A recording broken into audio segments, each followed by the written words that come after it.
और हमारे सांस्कृतिक मूल्य हो चाहे वो धार्मिक मूल्य है, इन दो अवतार के ही इर्द गिर्द घूम रहे हैं, श्री राम अवतार और श्री कृष्ण अवतार।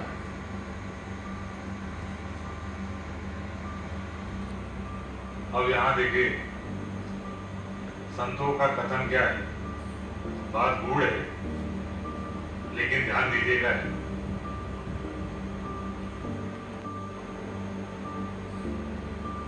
भगवान कृष्ण ने जो कहा वह आप मानिए, संत कहते हैं, लेकिन जो उन्होंने किया ना वो आप मत कीजिए। क्यों? क्योंकि वो तो भगवान थे, उनकी बात मानिए, लेकिन जो उन्होंने किया वो आप नहीं कर सकते।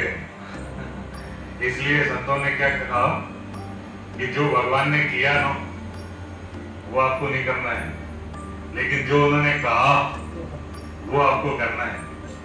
अब यहाँ पे देखिए कि श्री राम कथा का महत्व क्या है। आगे संत कहते हैं कि लेकिन श्री राम के साथ में क्या है, जो उन्होंने कहा वह भी आप करो और जो उन्होंने किया वह भी आप करिए। क्यों?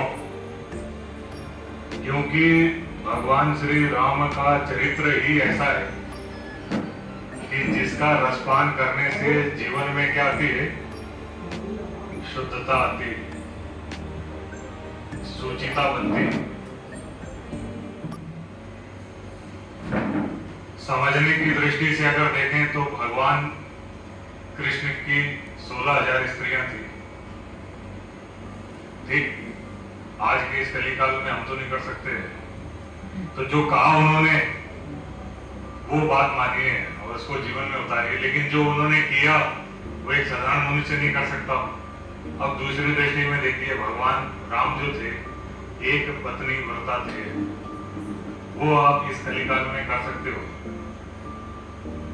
तो आचरण में जो व्यवहार आए, जिस व्यवहार को हम आचरण में धारण कर सके, जिस व्यवहार के अनुकूल हमारा ये जो शरीर है उसकी भी अपनी एक मर्यादा है कि हम किस आचरण को धारण करें। तो बहुत सारे ऐसे प्रसंग हैं,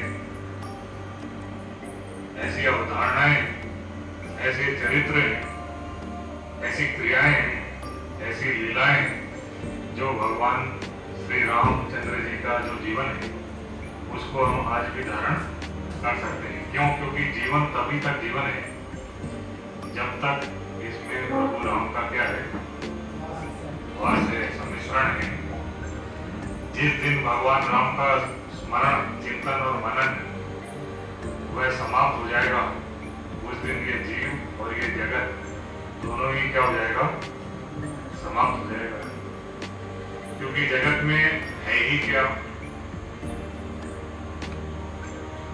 जगत में ऐसी कौन सी चीज है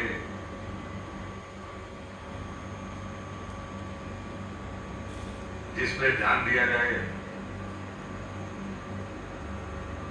तो जगत में जगत के पिता, जगत के अनुरूप ही जगत का वेश लेके जो आए, जैसे हम शरीर लेके आए वैसे भगवान भी इस जगत के उद्धार के लिए, जगत के कल्याण के लिए जगत का ही वेश धारण करके जो आए,